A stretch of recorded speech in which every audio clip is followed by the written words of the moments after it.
हाय अस्सलाम वालेकुम तमाम दोस्तों को मेरा सलाम। मेरा नाम है इब्राहिम खिलजी। आज की ये जो वीडियो है ये बड़ी इम्पॉर्टेंट है। ये बहुत सारे दोस्तों की रिक्वेस्ट के ऊपर जो है वो मैं बना रहा हूँ, अदरवाइज मैं इस वीडियो को बनाना नहीं चाहता था। दरअसल आज से कुछ दिन पहले या इससे पहले भी कुछ यूट्यूबर हैं वो इकोनेक्स के खिलाफ डिफरेंट वीडियोस बनाते रहते हैं। तो अभी रिसेंटली एक वीडियो आई है, तो उसके जवाब में मेरी कम्युनिटी ने और बाकी दोस्तों ने रिक्वेस्ट किया कि आप एक लाजमी वीडियो बनाएं। सबसे पहले तो कोई यूट्यूबर हैं, मुझे सबसे पहले जब उन्होंने कोई वीडियो अपलोड की तो मुझे एक दोस्त ने भेजी, तो उन्होंने कहा एक बहुत बड़े बंदे ने आपकी वीडियो जो है आपकी कंपनी के खिलाफ एक वीडियो बनाई है। तो मैंने उनसे पूछा क्या वो कोई मजहबी स्कॉलर है? उसने कहा नहीं। मैंने कहा अच्छा कोई ऐसा जो स्टेट बैंक का कोई गवर्नर है? उसने कहा नहीं जी। मैंने कहा कोई थिंक टैंक का हिस्सा है? उसने कहा नहीं जी। तो मैंने कहा कौन है इतना बड़ा जिसने मेरी कंपनी के खिलाफ वीडियो बना दी है? उसने कहा जी यूट्यूबर है। मैंने कहा यूट्यूबर तो मैं भी हूँ भाई। तो उसने कहा नहीं वो बहुत बड़ा यूट्यूबर है। मतलब बहुत बड़ा यूट्यूबर से मुराद ये है कि उसके सब्सक्राइबर बहुत ज़्यादा है। इस हवाले से मैंने चाहा कि मैं एक वीडियो बनाऊं और उन्होंने भी दरअसल मेरी कम्युनिटी जो ये मुझसे एक्सपेक्ट करती है कि अगर इस तरह की कोई वो आती है तो मैं कम से कम एज अ कंपनी ओनर मैं उसका जवाब दूं। सबसे पहले ये कोई शख्स हैं, आज़ाद चाय वाला नाम है उनका, और इस तरीके के 2-4 और भी हैं जिन्होंने कुछ वीडियोस बनाई हैं। उस वीडियो में जो मेजर पॉइंट थे मैंने यहाँ नोट्स पे लिखे हैं। सबसे पहले उन्होंने कहा है कि इकोनेक्स जो है एक MLM कंपनी है। तो मैं आपको बिल्कुल आपके गोश गुजार कर दूं, इकोनेक्स एक MLM कंपनी नहीं है। अच्छा, कुछ लोग क्या करते हैं, उन लोगों के दरमियान उनके जो माइंड में एक कन्फ्यूजन होती है, वो दो चीज़ों को मिक्स कर देते हैं। अब दो चीज़ों को जब भी मिक्स करेंगे तो आपको कन्फ्यूजन नहीं होगी। MLM और डायरेक्ट सेल को लोग मिक्स कर देते हैं। मैंने इसके ऊपर वीडियो बनाई हुई है कि इन दो के दरमियान फर्क क्या है। MLM में क्या होता है, आप आते हैं, आप पैसे जमा करवाते हैं, वो सब्सक्रिप्शन फीस होती है या कोई चार्जेस होते हैं, वो आप जमा करवाते हैं। उसके बाद आप और बंदे देखते हैं कि वो हमें मिले, वो पैसे जमा करवाएं और उससे फिर हमें कमीशन आए। तो नीचे वाले आते हैं, वो अपने पैसे जमा करवाते हैं, उन पैसों में से ऊपर वालों को कमीशन मिलता है। फिर इसी तरीके से ये सिलसिला चल खड़ा होता है। वो दो बंदे जाते हैं और नीचे से बंदे लेके आते हैं, वो पैसे जमा करवाते हैं, उनको कमीशन मिलता है, उनसे ऊपर वालों को भी मिलता है। ये MLM है और मैं इसके बहुत सख्त खिलाफ हूँ। मेरी बहुत सारी वीडियोज यूट्यूब पे इसके अगेंस्ट पड़ी हुई हैं। पूरी दुनिया में MLM बैन है और गलत है। अब आप ये कहेंगे कि इकोनेक्स का स्ट्रक्चर भी कहीं ना कहीं यहाँ मिलता है। नहीं, डायरेक्ट सेल पूरी इंडस्ट्री का स्ट्रक्चर बहुत सारी कंपनीज ऐसी हैं जिनका MLM से मिलता है। मैं बताता हूँ कैसे। MLM में खराबी क्यों है, ये गैर शरई क्यों है और ये गैर कानूनी क्यों है?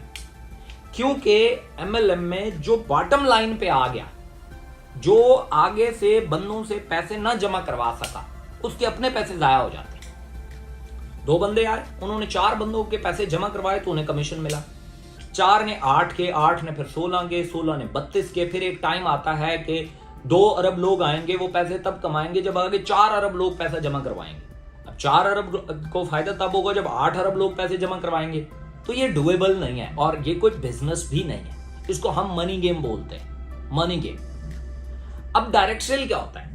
डायरेक्ट सेल में ये होता है कि आप जो पैसे देते हैं ना, वो कुछ सब्सक्रिप्शन चार्जेस या फीस नहीं होती। दरअसल वो किसी प्रोडक्ट की कीमत होती है। दरअसल आप अपनी बाइंग कर रहे होते हैं। उस बाइंग में क्या होता है, कंपनी के पीछे मार्जिन होता है, क्योंकि कंपनी ने फैक्ट्रियों से वो प्रोडक्ट उठाई होती है। वो जो है उसके कमीशंस की तकसीम करती है। फर्ज किया यहां पे मैं आया, मैंने 2-4 लोगों को प्रोडक्ट सेल की, तो उन प्रोडक्ट्स के पीछे कंपनी के पास एक मार्जिन बचा था, उसमें से उसने मुझे उठा के कुछ कमीशन दिया। अब इसमें जो आखिर बॉटम वाले लोग होते हैं, जो फर्ज किया 4 लोग आए, वो आगे से 8 लोगों को प्रोडक्ट नहीं सेल कर सके, तो दरअसल उनको कोई नुकसान नहीं हुआ, क्योंकि उन्होंने जो पैसे दिए उसके बदले में उन्हें प्रोडक्ट मिल चुकी है। कोई सब्सक्रिप्शन चार्जेस नहीं है, कोई फीस नहीं है, तो अपना पैसा जाया नहीं हुआ। उन्होंने जो प्रोडक्ट्स लिया, दरअसल वो कीमत उन्होंने उस प्रोडक्ट की अदा की।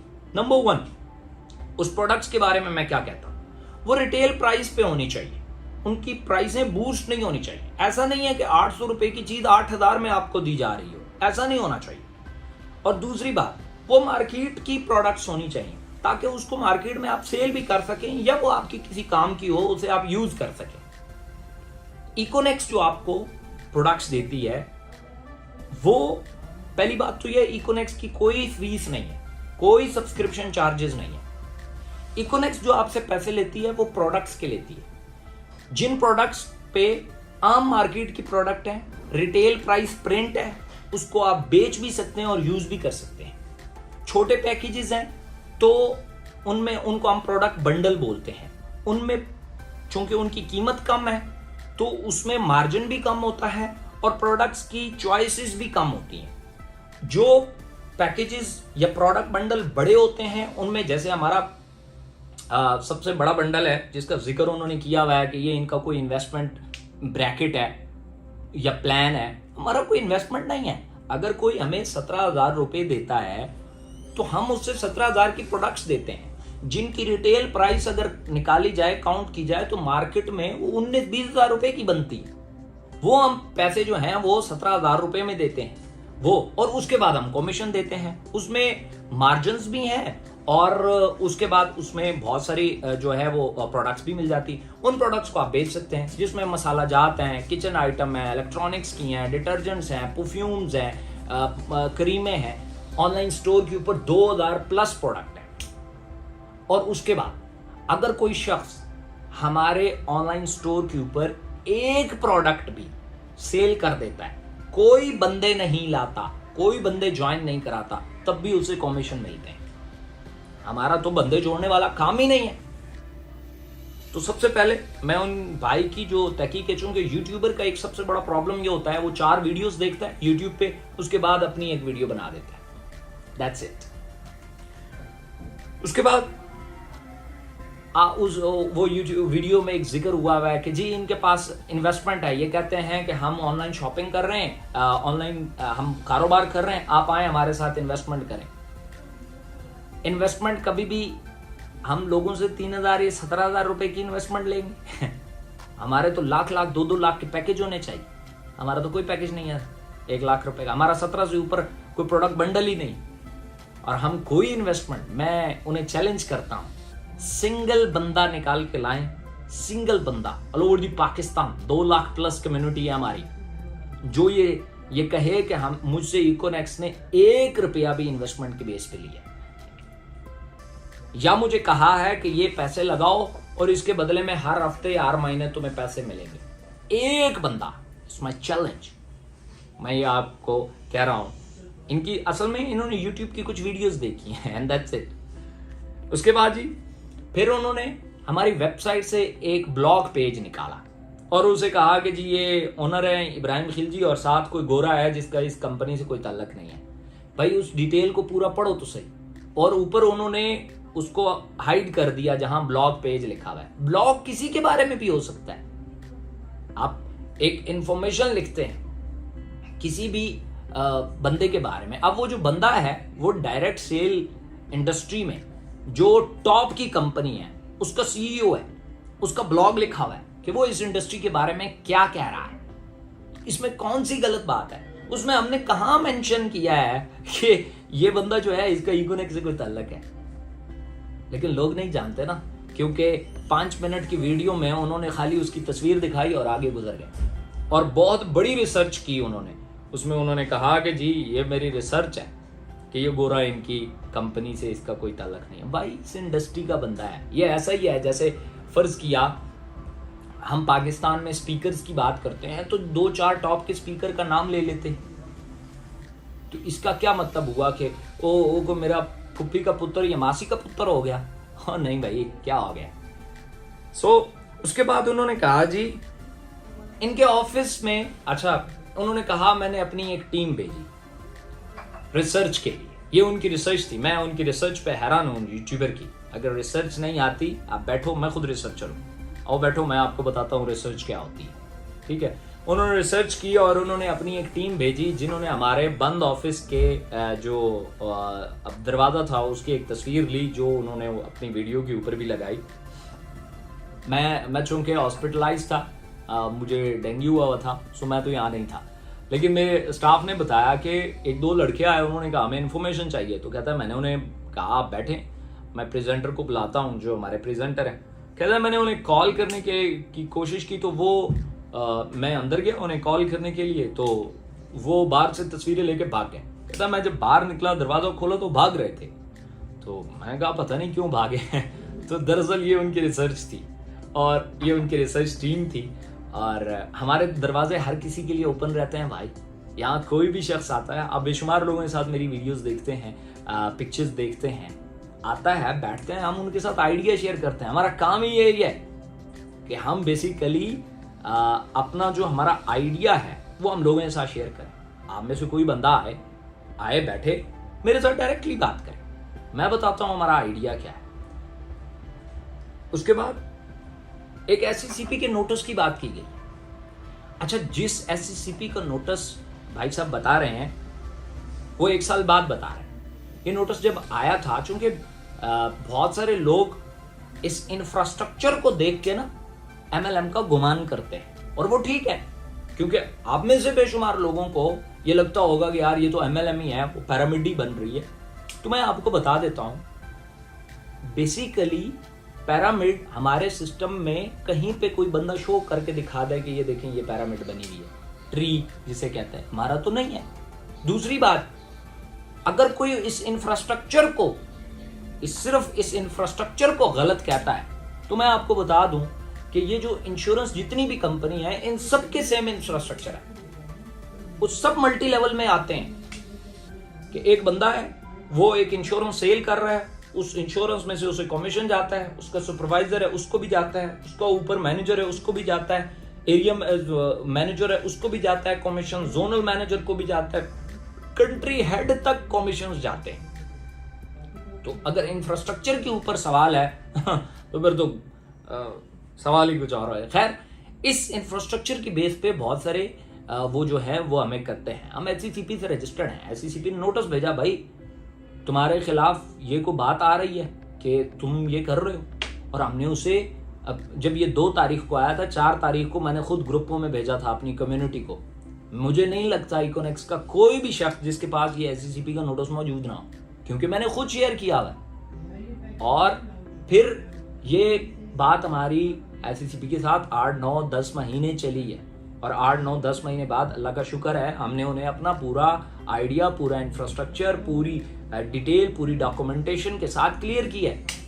मैं आज इन भाई को, जो भी यूट्यूबर रिसर्चर हैं, मैं इनको ये कहता हूं, या आपको भी, कि अगर कोई शख्स आपको ये नोटिस दिखाता है, ये ट्विटर का एक अकाउंट है, उस पर एक पोस्ट लगाई हुई है। मैं फेसबुक में फर्ज किया एक पार्टी का था, मैं एक एग्जांपल दे रहा हूं, किसी एक पार्टी का था, मैंने उसकी कसीदों में आज से 2-3 साल पहले फेसबुक के ऊपर एक पोस्ट लगा दी। आज मैं शायद उस पार्टी का नहीं हूं, लेकिन वो पोस्ट तो पुरानी शायद लगी होगी आज भी। तो पोस्ट कोई इतनी इंपॉर्टेंट चीज नहीं होती, ये पोस्ट है। इन्हें कहें कोई भी शख्स ये पोस्ट अगर आपको निकाल के दिखाता है, ये 2021 की है, वो खुद वीडियो में भी कह रहे हैं 2021 की, उन्हें कहे रिसेंटली अभी जाओ एससीसीपी की वेबसाइट से कोई चीज निकाल के दिखाओ हमारे बारे में। अगर नहीं मिलती, इसका मतलब है ये केस क्लोज हो चुका है, ये बात खत्म हो चुकी, और नहीं है। तीसरी बात है जी, उन्होंने बिजनेस की बात की है। आई डोंट नो वो बिजनेस के बारे में कितना जानते हैं। उन्होंने कहा गुलाब बेचें, सड़कों पे जूते पॉलिश करें, और यही आपका कारोबार है, आप बिस्मिल्लाह करें। और इससे पहले डायरेक्ट सेल इंडस्ट्री के बारे में वो ये कह रहे थे कि जी आप खुद ख्वार हों, फिर कुछ लोगों को ख्वार करें, फिर उनको ख्वार करें, ये ख्वारी वाला काम है। तो मैं इनको ये कहता हूं, सड़कों पे गुलाब बेचना कौन सा आसानी वाला काम है, ये ख्वारी वाला नहीं है। आपने कितने बेचे? मैं आपको कुछ स्टोरी सुनाता हूं। ये ऐसे यूट्यूबर की आप वीडियो सुनिएगा। ये बंदा कहता है मैंने फलां बिजनेस किया पाकिस्तान में, वो डूबा, फिर फलां किया, वो डूबा, फिर वो किया, वो डूबा, जब मैं कंगाल हो गया तो मैं यूके चला गया। हैं, हम तो बहुत अच्छा बिजनेस कर रहे हैं, आज भी हिम्मत नहीं है हम यूके जा सके, इतने बैरियर हैं, इतनी रुकावटें हैं। आप जब कंगाल हुए तो यूके चले गए, सोने का चम्मच लेके पैदा हुए हैं, उसके बाद आप कह रहे हैं कि जनाब मैंने वहां पे कुछ किया और मैं फिर एंटरप्रेन्योर बना। और ये यूट्यूबर की मैं आपको एक कहानी और भी सुना। ये जो बड़े यूट्यूबर्स होते हैं, खासतौर पे नॉमिनेटेड जो है, 3 साल तक करीबन 2017 में मैं इनकी एडवर्टाइजमेंट देखता था। यूट्यूब को इन्होंने पेड एड चलाए हैं अपना चैनल ग्रो करवाने के लिए। अपना चैनल ग्रो करवाने के लिए इन्होंने पेड एड चलाए हैं। अगर नहीं चलाए तो आके मुझे मेरी इस बात को माइनस करके दिखा। बड़े सब्सक्राइबर इन्हें पेड एड से मिले, कंटेंट से नहीं मिले। कंटेंट, मैं जब ये बात कर रहा हूं, मैं जब एंटरप्रेन्योर की बात कर रहा हूं, इनसे आप पूछें आपका बिजनेस क्या है? ये कोर्सेज बेचते हैं। किस चीज के? वीडियो एडिटिंग कैसे करनी है जनाब, अमेज़ॉन पे काम कैसे करना है। अमेज़ॉन पे इनका कोई सिंगल प्रोडक्ट भी नहीं होता, मैं ईमानदारी से आपको कह रहा हूं। इनसे पूछे ना कितने प्रोडक्ट आपके अमेज़ॉन पे बिक रहे हैं और आप करोड़ों कमा रहे हैं, एक भी नहीं होता। दरअसल ये लोगों को मीठी मीठी बातें बेच के जो है वो पैसे कमाते हैं और इनका कोई तरीका नहीं होता। अपने कोर्सेज के ऊपर लिखते हैं 50% ऑफ, 60% ऑफ, 70% ऑफ, बातें बेच के पैसे कमाते हो। अच्छा मुझे बताओ आपके कोर्सेज से कितने मिलियनेयर बने, या सिर्फ मिलियनेयर नाम रखने से वो मिलियनेयर बन जाते हैं, या उन्हें अपनी वीडियोस में मिलियनेयर पुकारने से वो मिलियनेयर बन जाते हैं? नहीं बनते। क्या हो गया? मैं बहुत रिस्पेक्ट करता हूं कि इन बहुत अच्छी कोशिश है, लोगों को इंस्पायर कर रहे हैं कि कम से कम यूट्यूब वीडियो बना के पैसे कमा सकते हैं, ये बहुत अच्छी बात है। लेकिन सवाल इनकी तहकीक पे होता है। मैं ये कहता हूं लोगों को मिसगाइड मत करें। आपको अगर डायरेक्ट सेल इंडस्ट्री और एमएलएम के दरमियान फर्क नहीं पता, पहले ये पता करो कि इनके दरमियान फर्क क्या होता है। आप इतनी बड़ी इंडस्ट्री को जुटला दोगे और इतना आसानी से, मेरे उससे बाहर है। दूसरी बात, ये कहते हैं सड़कों पे जूते पॉलिश करो, और मुझे आप पहला एक करके दिखाएं, दूसरा मैं करूंगा। मैं जब बात कर रहा हूं, मैं कोई बहुत बड़ा यूट्यूबर नहीं हूं। यूट्यूब पे मैं भी वीडियो बनाता हूं इसलिए यूट्यूबर हूं, तो वो बहुत लिमिटेड होती हैं। और लेकिन इसके पीछे एक बैकग्राउंड बोलता है। वो बैकग्राउंड पता क्या है? मैं जब एंटरप्रेन्योर की बात करता हूं तो मैं सड़क के ऊपर यहां मरी रोड पे 2014 में यहां सर्फ साबन बेचने वाला इब्राहिम खिलजी बात कर रहा है। मैंने ये काम किया है, मैंने सड़कों पे चीजें बेची हैं, वल्ला बेची हैं। बहुत सारे लोग, मेरा स्टाफ जानता है, अक्सर यहाँ आते रहते हैं, पुराने दोस्त मुझे मिलते हैं, पुराने लोग मिलते हैं। मैंने सड़कों पे जेन्युइनली बेचा है, इसलिए मुझे जूता बेचने में, गुलाब बेचने में, मास्क बेचने में कोई प्रॉब्लम नहीं है। आओ मेरे साथ बेच के दिखाओ। और मेरी बहुत सारी वीडियोस हैं, लोगों ने देखी हुई हैं, वो बेलचा मारते हुए, काम करते हुए, या ये वो करते हुए। चलें, ये बाद की वीडियोस हैं, उस टाइम की नहीं है, बट उस टाइम की भी बहुत सारी चीजें आप लोगों के सामने हैं। मैं सर्फ साबन बेच के, मेरे वाले साहब आज भी किसान हैं, आज भी हम खेतों में काम करते हैं। वहां से मैं उठा हूं और अल्लाह का शुक्र है ये कंपनी बनाई है जिसकी 2,20,000 प्लस कम्युनिटी है। मैं सेल्स का बंदा हूं, हमने जेन्युइनली सेल्स की, इसलिए अपनी ट्रेनिंग के हम कोई पैसे चार्ज नहीं करते। हम लोगों को सिखाने के पैसे नहीं लेते। हम चीजें बेचने के जरूर पैसे लेते हैं, लोगों को सिखाने के पैसे नहीं लेते। सिखाना हम अपने विजन का हिस्सा समझते हैं। मैं एक सिस्टम इंशाल्लाह ये स्टार्ट करने वाला हूं। ये जितने कोर्सेज पेड हैं इंशाल्लाह इकोनेक्स ये फ्री में करवाएगी। इंशाल्लाह देखेंगे। बाकी चीजों को अपने एंगल से परखा करें, अपने तरीकों से। सब्सक्राइबर प्रैंक वालों के भी बहुत होते हैं, इसका ये मतलब नहीं है कि वो बहुत बड़े रिसर्चर है या वो बहुत बड़े कॉमेडियन है। उससे बहुत बड़े कॉमेडियन मौजूद है। और मैं आपको एक और हकीकत बात बताऊं, ये जितने प्रैंक किए जाते हैं ना, ये गरीब लोगों पे किए जाते हैं जिस पे इनका बस चलता है। कोई अमीर बंदे पे ये प्रैंक करके दिखाएं, मैं इनको मानूं। किसी अमीर बंदे को ये गुब्बारा पानी का भरा हुआ मार के दिखाएं, मैं इनको मानूं। लग पते जाएंगे, इनकी नस्लें भी याद रखेंगी कि प्रैंक होता क्या। सो इसलिए ये लोगों के साथ थिएटर, और इन पे खुश ना हुआ करें, जेन्युइनली आगे बढ़े। मैं तो हमेशा ये कहता हूं, ये मोटिवेशनल स्पीकर को भी सुनना छोड़ दो भाई। ये मोटिवेशनल स्पीकर उसको सुनो जिसका कोई बैकग्राउंड हो। बैकग्राउंड से मुराद ये है कि उसने फिजिकली खुद कुछ प्रूव किया हो। इनकी होती है एक दुकान भी नहीं है और दुनिया को सिखा रहे होते हैं बिजनेस कैसे करना है। यार खुदा का वास्ता है, क्या कर रहे हो? वो जिसकी अपनी एक दुकान भी नहीं है वो आपको क्या बताएगा? उसने ढेर सारी किताबें पढ़ी हैं या ढेर सारी वीडियोस देखी हैं और आके आपको बता रहा है कि जनाब बिजनेस यूं होता है तो बिजनेस यूं होता है। तो वो किताबें तो आपने नहीं, अकाउंट्स का बंदा आता है, एमबीबीए करके आता है तो वो बिजनेस कर लेता है। बीबीए करके आता है तो बिजनेस कर लेता है। तो किताबें नहीं पढ़ी, सब पढ़ा होता है। बिजनेस प्रैक्टिकल से होता है, एक्सपीरियंस से होता है। इनसे कहें जो भी आपको कहे। और बिजनेस मुआशरे में किसी प्रॉब्लम का सलूशन या कोई नया आइडिया लाने का नाम होता है। सड़कों पे जूते बेचने का नाम बिजनेस नहीं होता भाई, वो सर्वाइवल होता है। और जो जॉब करते हैं सर्वाइवल उनके पास भी होता है। तो इसलिए आप सर्वाइवल को बिजनेस का नाम मत दो। Thank you so much.